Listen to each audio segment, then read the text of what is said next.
안녕하세요. 형광펜 성령과 함께하는 성경 공부, 오늘은 출애굽기 2장입니다.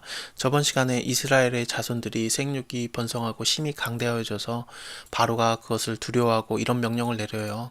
남자가 나고는 너희는 그를 하수에 던지고 여자애들은 살려라. 레위 족속 중에서 한 사람이 레위 여자에게 장가들었는데 그 여자가 잉태하고 아들을 낳게 됩니다. 아들 낳으면은 하수에 던져야 되잖아요.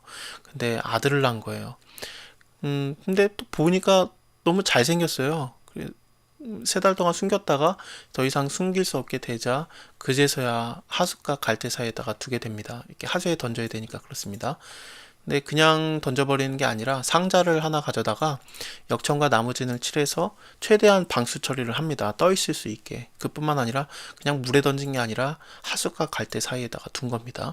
누나는 어떻게 됐는지 알려고 멀리 서 있었어요.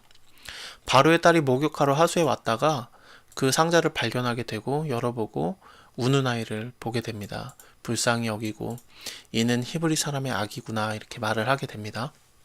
누나가 너무 지혜로운 행동을 해요. 내가 가서 히브리 여인 중에서 유모를 불러다가 당신을 위해서 이 아이를 젖먹이게 하리이까. 가라. 그 소녀가 가서 아이의 어머니를 불러오게 됩니다. 그래서 젖을 먹일 수 있을 뿐만 아니라 돈도 받아요. 그리고 이렇게 다 기르게 된 다음에 바로의 딸에게 데려다 주거든요. 근데 바로의 딸의 아들이 될 뿐만 아니라 그 이름을 모세라는 이름을 받게 됩니다. 그 모세라는 이름이 히브리어로 보면은 물에서 건져내다 그런 뜻이기 때문에 그렇게 모세라는 이름을 받은 걸 수도 있지만, 하지만 바로의 딸이 그의 아들로 삼았을 뿐만 아니라 이름을 모세라고 준 것은 큰 의미가 있습니다. 왜냐하면 이 여자가 킹메이커예요. 이 여자가 원하면 왕이 되는 상황입니다. 보통 공주가 아니에요. 제가 그것을 설명을 드릴게요. 일단은 모세라는 이름을 받으면은 그는 애굽의 왕이 될 가능성이 많습니다. 왜냐하면은 이때 당시에 이집트의 왕들이 이름이 다 모세가 들어갔어요. 이 공주의 아버지의 이름이 티투스 모세 1세예요. 혹은 두투 모세 1세 그러거든요. 그게 그 발음 때문에 이렇게도 말해지고 저렇게도 말해지는데 어쨌든 모세라는 이름이 들어가요. 근데 이 아버지가 4명의 자식이 있었는데 3명이 죽고 이 공주 1명만 살아남은 거예요. 바로의 딸만요. 근데 이 딸이 결혼을 하는 자는 그냥 바로가 되지 않습니까? 파라오가요. 그래서 그 이 여자랑 결혼한 남편이 2세가 됩니다. 티투스 모세 2세가 돼서 왕이 됩니다. 그때 모세의 나이가 한 12살에서 19살, 20살 그 정도였을 거라고 봅니다. 그리고 그 둘 사이에서 또 아들이 안 나와요. 그리고 딸 하나만 나올 겁니다. 그래서 티투스 모세 3세가 이렇게 왕권을 잡게 되는데 그때 그의 나이도 10살밖에 안 되고 굉장히 약해요. 그리고 정통성도 별로 없고 그렇습니다. 근데 이런 딸이 얘는 내 아들이다. 그리고 얘는 모세다. 그러면은 그냥 모세는 가만히 있으면 왕이 되는 그런 판국입니다. 내 아들이다. 그러면은 그냥 왕이 되는 거예요.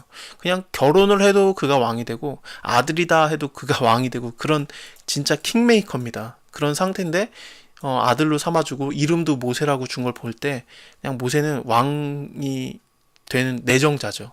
하지만 그 모세 자체는 정통성이 정확하게는 없기 때문에 다른 자들과 어떤 정치적인 경쟁이 있었습니다. 그것을 보도록 하겠습니다.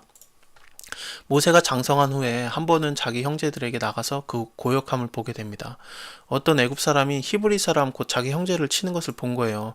모세가 자기가 히브리 사람이라는 것을 알고 자랐어요.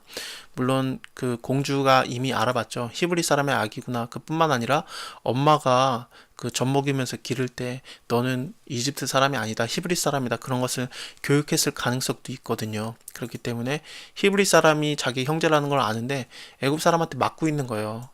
좌우를 살펴서 사람이 없음을 보고 그 사람을 쳐 죽여서 모래에다가 감추게 됩니다. 이튿날에 나가게 되는데 히브리 사람이 서로 싸우고 있는 거예요. 그것이 이해가 안 되는 거죠. 너네가 어찌 동포끼리 싸우느냐. 자기는 자기 형제가 맞는 걸 보고 히브리 사람이 맞는 걸 보고 애굽 사람도 죽였는데 히브리 사람끼리 서로 치고받고 싸우고 있으니까 그게 이해가 안 돼서 이렇게 말하게 됩니다. 근데 그들이 이렇게 말해요. 누가 너로 우리의 주제와 법관을 삼았느냐. 이 주제라는 것은 히브리어로 보면은 왕자라는 뜻입니다. 누가 너로 우리의 왕자를 삼았느냐. 왕자잖아요. 지금 왕 내정자인데 물론 아직 확정은 안 됐습니다만 이렇게 말하는 겁니다. 그리고 네가 애굽 사람 죽인 것처럼 나도 죽이려느냐. 모세가 두려워해요. 아, 이 일이 탄로 났구나. 지금 현재 모세가 유력한 왕이 될 자지만 정통성이 없기 때문에 다른 권력과 정치적인 싸움을 했을 가능성이 많습니다. 이런 상황에서 애굽 사람을 죽여버리게 되면은 그것은 큰 타격을 입죠. 후계자가 되는데요. 바로가 이것을 듣고서 모세를 죽이고자 하였습니다. 근데 모세가 이제 바로의 낯을 피해서 미디안 땅에 이렇게 머물게 되는데요. 출애굽기 4장 19절을 보면 하나님께서 모세에게 너는 다시 애굽으로 가라 그렇게 말하시면서 너를 죽이려고 하는 자들이 이제 다 죽었다 이렇게 말하시거든요. 이 왕뿐만 아니라 그 왕을 세우려고 했던 많은 권력자들 있잖아요. 그 모세의 편에 반대편에 섰던 자들, 그들이 있었던 겁니다. 그들이 다 죽고 다시 애굽 땅에 오게 되는 거죠. 그 4장 보면 나중에 다시 한번 보도록 하겠습니다. 그래서 우물가 곁에 앉아 있는데 우물가에서 미디안 제사장의 7달을 만나게 돼요. 이게 되게 웃겨요. 참 신기해요. 그 야곱이 라헬을 만났을 때 그때 어땠습니까? 우물가에서 그 양 무리에게 먹이 주는 걸로 그렇게 도와줬었잖아요. 근데 지금 거의 똑같은 상황이 된 겁니다. 이게 참, 이 우물에서 자꾸 물 떠주면은 이렇게 맺어져요. 이게 신기해요. 그 아브라함의 늙은 종도 리브가 그 이삭을 위해서 며느리 구하러 갈 때 리브가 만났을 때 우물에서 물 떠주는 거 그걸로 만나잖아요. 나중에 신약 가보면은 사마리아 여인이 예수님과 만나게 되는데 그 물을 떠주는 그걸로서 또 만나고 그렇게 되는 거거든요. 참 뭔가 연결성이 있는 것 같습니다. 어쨌든 목자들이 와서 그들을 이렇게 쫓아내요. 왜냐면은 미디안 제사장들이 여기서 물을 먹이면 안 됐던 것 같습니다. 근데 모세는 일어나서 그들을 도와서 양무리에게 물을 먹이게 해요.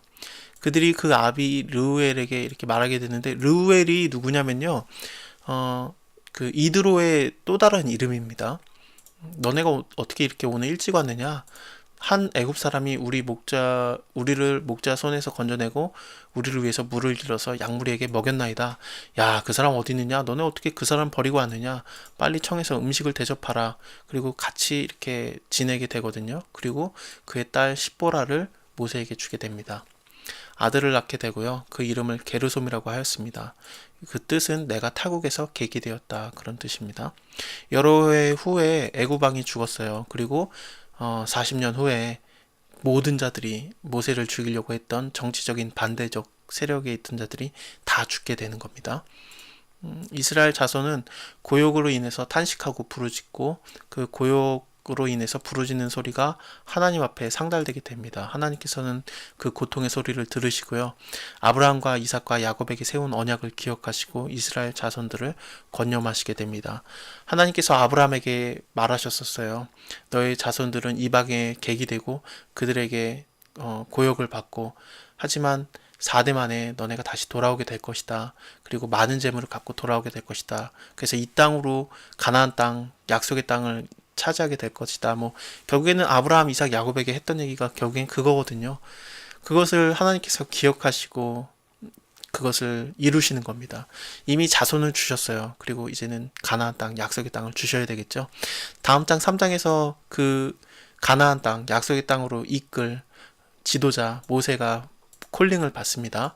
근데 정말 받기 싫어요. 막 안 하겠다 안 하겠다 계속 그러는데 그것은 겸손이 아니라 진짜 하기 싫었던 겁니다. 다음 장에서 부르심을 받는 장면 그것을 같이 보도록 하겠습니다. 감사합니다.